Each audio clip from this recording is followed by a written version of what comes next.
Hey, Madam Jusko from ProudMoney.com. Is the Bilt credit card party over, or is it just beginning? That's what we're going to talk about in this video. Now, within the last 24 hours, Bilt sent an email out to current card holders telling them of potential changes that could be coming to its credit card program, including maybe the ability to earn points on mortgage payments, but maybe a higher standard in order to be getting that 3% card fee waived on rent payments. So there could be some good, there could be some bad. Let's look at the specifics in that email, and maybe we'll try and read the tea leaves as to what it actually means.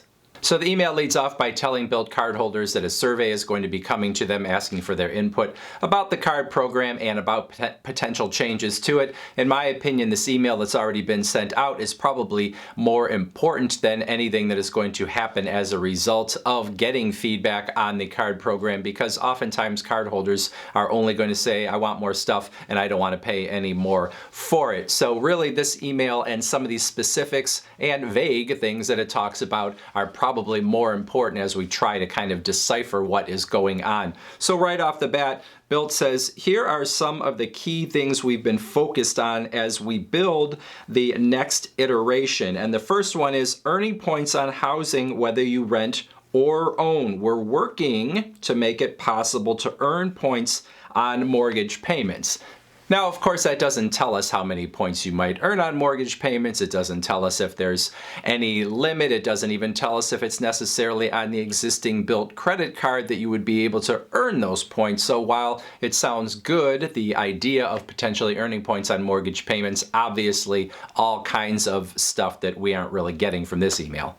Now, the second main point is interesting because it essentially calls out existing Bilt card holders who are doing the bare minimum in order to earn the maximum from the card. What it says is waiving the standard 3% card fee on rent payments represents a significant cost to the program. Ensuring this benefit goes to members who genuinely engage with our broader program rather than those who take advantage of loopholes will allow us to continue delivering long-term value. Now, I know there are plenty of Bilt card holders out there because oftentimes they sort of flaunt this either in the comments on this channel or in other places online, who basically say what I do is I've got to meet 5 transactions a month in order to get points on my rent payments, so I do 5 transactions of $2 to $5 and then I have met that bare minimum and then I get the points on my rent, which is fine and totally understandable, but as far as Bilt's concerned,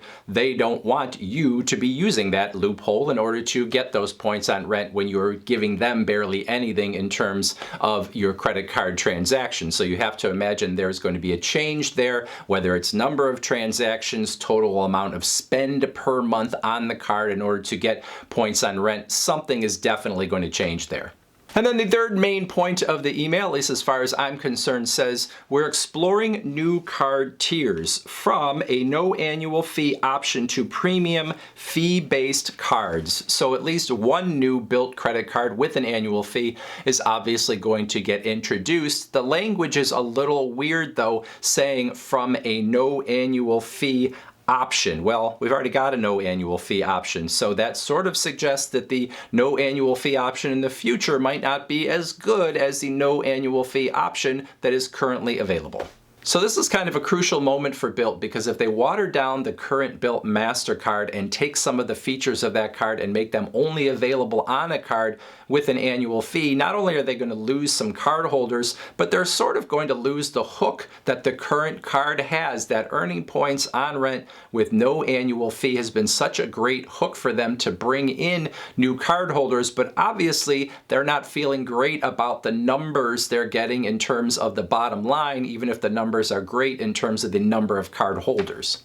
On the other hand, if Bilt keeps the current no annual fee card mostly the same, closes the loophole in terms of number of transactions per month or maybe a minimum spend per billing cycle, well then having a new card that does have an annual fee is just a new card option. It is not something that takes away from the current card. Even if you have a card that has an annual fee and that's the only way to get points on your mortgage, you might not like that if you have the no annual fee card, but you're not getting anything taken away from you. So it is going to be very interesting to see how Bilt handles this. One of the places where Bilt seems to see a profit center is in these neighborhood benefits, where you can earn extra rewards or get discounts from local merchants when you use your card at those merchants. And the value proposition is that you get something extra and the merchants get you through their doors thanks to Bilt. This isn't exactly a new idea out there. Obviously, some of the bigger credit cards have the offers that they call them, where you can get discounts. Oftentimes those are with larger merchants that are national. This is really focusing more on neighborhood. It's almost more like those old fat entertainment books where you get all the coupons, or you get 2 for 1 at the local restaurant or whatever.